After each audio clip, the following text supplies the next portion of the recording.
Hanumantha ಚಲವಾದಿಯವರ ಸಾರಥ್ಯದಲ್ಲಿ ಭೀಮಧ್ವನಿ news 7. ವಿಚ್ಛೇದನಕ್ಕೆ ಅರ್ಜಿ ಸಲ್ಲಿಸಿದ 4 ಜೋಡಿಗಳು ರಾಜಿ ಸಂಧಾನ ಮಾಡಿದ ಜಿಲ್ಲಾ ನ್ಯಾಯಾಲಯ. ಗದಗ ಜಿಲ್ಲಾ ನ್ಯಾಯಾಲಯದಲ್ಲಿ ಜರುಗಿದ ರಾಷ್ಟ್ರೀಯ ಲೋಕ್ ಅದಾಲತ್ ಹಲವು ಅಪರೂಪದ ಘಟನೆಗಳಿಗೆ ಸಾಕ್ಷಿಯಾಗಿದೆ.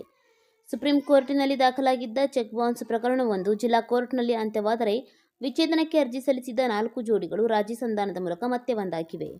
ಕೌಟುಂಬಿಕ ಕಲಹ, ಪರಸ್ಪರ ಮನಸ್ತಾಪ, ಕೌಟುಂಬಿಕ ಸಮಸ್ಯೆಗಳಿಂದಾಗಿ ಈ ಜೋಡಿಗಳು ನ್ಯಾಯಾಲಯದ ಮೆಟ್ಟಿಲನ್ನು ಏರಿದ್ವು. ಆದರೆ ಇದೀಗ ಪರಸ್ಪರ ಮನಸ್ತಾಪ ಬಿಟ್ಟು ಆ ಜೋಡಿಗಳು ಒಂದಾಗಿದ್ದು, ನ್ಯಾಯಾಧೀಶರ ಸಮ್ಮುಖದಲ್ಲಿ ಪರಸ್ಪರ ಹಾರ ಬದಲಾಯಿಸಿಕೊಂಡು ಸಿಹಿ ತಿನ್ನಿಸುವ ಮೂಲಕ ಮತ್ತೆ ಒಂದಾಗಿದ್ದಾರೆ. ಈ ಜೋಡಿಗಳಿಗೆ ನ್ಯಾಯಾಧೀಶರು ಪುಷ್ಪ ಹಾಕುವ ಮೂಲಕ ಪರಸ್ಪರ ಮನಸ್ತಾಪವಿಲ್ಲದೆ ಕಹಿ ಘಟನೆಗಳನ್ನು ಮರೆತು ಒಂದಾಗಿ ಬಾಳುವಂತೆ ತಿಳಿಸಿದರು. ಜೊತೆಗೆ ಇನ್ನು ಮುಂದೆ ಕೋರ್ಟ್ ಮೆಟ್ಟಿಲೇರದಂತೆ ಬುದ್ಧಿವಾದ ಹೇಳಿದರು. ವೀರೇಶ್ ಗುಗ್ಗರಿ, ಭೀಮಧ್ವನಿ ನ್ಯೂಸ್ 7.